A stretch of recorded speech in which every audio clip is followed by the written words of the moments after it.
Milo Yiannopoulos, the British Greek journalist for Breitbart News, has become the de facto figurehead of the emergent alternative right movement across the US. His controversial ideas on immigration, feminism, and political correctness have resonated with many, especially the young. And of course, the way that he spoke 11 years ago is completely irrelevant to him running for president now. Aside from all of that, more fundamentally, I just don't care that much about these remarks. I don't believe anyone when they say they've never made a remark remotely like that. I think everyone has. I have, and everyone I know has. Particularly anyone under 30. And I don't think anyone under 30 gives us a flying toss about language like that, because we all talk like that, and pretending otherwise is just lies. To this, it's pretty high energy compared to a lot of the other ones. I mean, it's mix and match every time. It switches up. It's like either really full and crazy or really full and really intense. So, I mean, either way, we always have a really big turnout. What was the biggest turnout you've had on the tour? 1,200 at LSU. Wow. Yeah, sold out venue. So I was in this bathtub and in a Trump hat and some very nice jewelry, and surrounded by pictures of young people, well, pictures of all sorts of people who had been murdered by illegal aliens. And the point of it was to turn the kind of shock value New York art scene that is always pushing in one particular political direction on its head. This art show ended up being not only the first art show to be protested since Piss Christ, which was over 20 years ago, I think, but possibly the first art show in history ever to have been protested by the left. And that demonstrates that the culture wars are shifting, and that now that if you want to be punk, you want to be dissident, you want to be mischievous, you put a Make America Great Again hat on. And the reason I did it is it's just very obvious to me that that is where the really important conversations are, and that's what people really actually care about. The alt-right has developed as a sort of invisible force in American politics for several years, and it wasn't until Donald Trump hired Stephen Bannon of Breitbart News that we finally saw the alt-right as a important or even powerful political movement. Now they're largely online, so we don't know how many people there are or how big the organization is, but we know that it has influence within the Trump campaign because Breitbart News over the course of the past year or so has become a repository for the alt-right. It has become the spokespeople for the alt-right. And the fact that Steve Bannon is now the CEO or one of the managers of the Trump campaign has connected the alt-right, this online group with no formal organizational base, to the Trump campaign. And that has brought the alt-right front and center. So if there's anything that links alt-right figures together, it's this opposition to what they call politically correct culture. So they're saying that the most fundamental act of freedom is to be able to say the most offensive thing possible.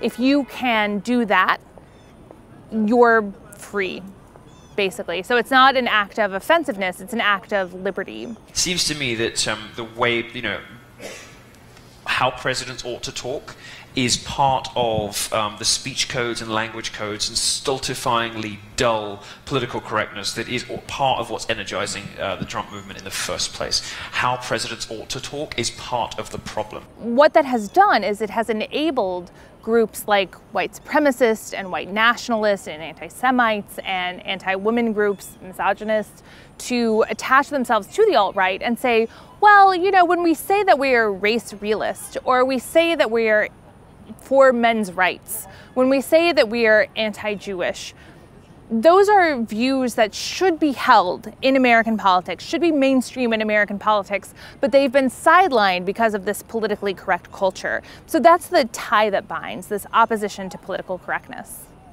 So one of the most overlooked parts of the alt-right is its misogyny. The main figures involved in the alt-right, people like Milo Yiannopoulos, got their start as misogynists, as folks who were not only anti-feminism, but who were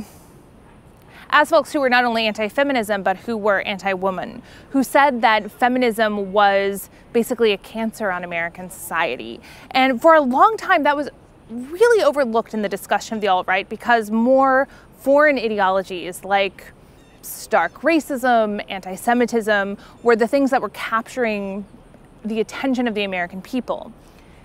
the alt-right has mainstreamed itself by latching on to essentially those more mainstream forms of exclusion. So anti-feminism, anti-immigration, and that's what's really made the alt-right powerful, is its ability to latch on to those issues and then bring with it anti-Semitism and white nationalism. Of the things you heard tonight, which one do you think is the most important message to get out? The importance of millennials in this election, honestly. That the impact, the change starts with students. And I think that's something that was very important that Milo really harped on quite a bit tonight. And I think that my peers and our members within our organization, within the GW community, have an obligation to be that change. There is something to the idea that, you know, millennials are worse off, that their job opportunities are less, that they can go to college and end up with a tremendous amount of debt, but also fewer economic opportunities. But that is not what the alt-right stands for. The alt-right stands for essentially tribal hatreds. And for millennials who have grown up in a pluralistic, multicultural society, that doesn't resonate with them at all. So if you look at the millennial vote, there are lots of millennials who would prefer someone like Bernie Sanders, but in a contest between Hillary Clinton and Donald Trump, they don't prefer Donald Trump. They prefer Hillary Clinton by landslide levels. So what's so interesting about this idea of Make America Great Again is that it actually is Make America More European. There's a real resonance between the Trump campaign and right-wing movements within Europe. So whether it's Brexit, whether it's the Greek nationalist movement, all of these movements, the far right in Europe that's anti-globalist, connect very clearly with the Trump campaign. It's anti-immigration, it's protectionist, it has this line of racism that runs through it, and that mix of racist policies and economic protectionist policies, we see that in all sorts of places in Europe. We see it in Brexit, we see it in the Greek far right, we see it in the German far right. And that is the thing that Trump is speaking to. And you can hear that when Donald Trump talks about his vote being the next Brexit. He sees himself as being this populist uprising like we've seen in Europe, or like we've seen in Australia. Someone like Pauline Hanson of the One Nation movement represents those same kinds of anti-immigration, protectionist economic policies that Donald Trump represents. So I think the Republican Party is going to learn from the alt-right that this is actually not only part of their base, but one of the most vital parts of their base.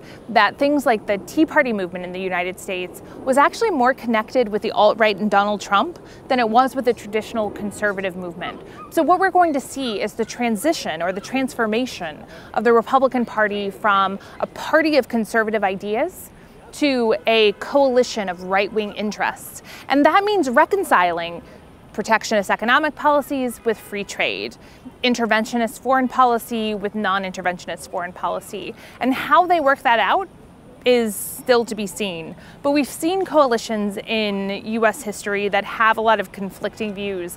And I think ultimately that's what's going to happen with the Republican Party. It will transform fundamentally as a party into a coalition that works these alt-right views together with the conservative movement.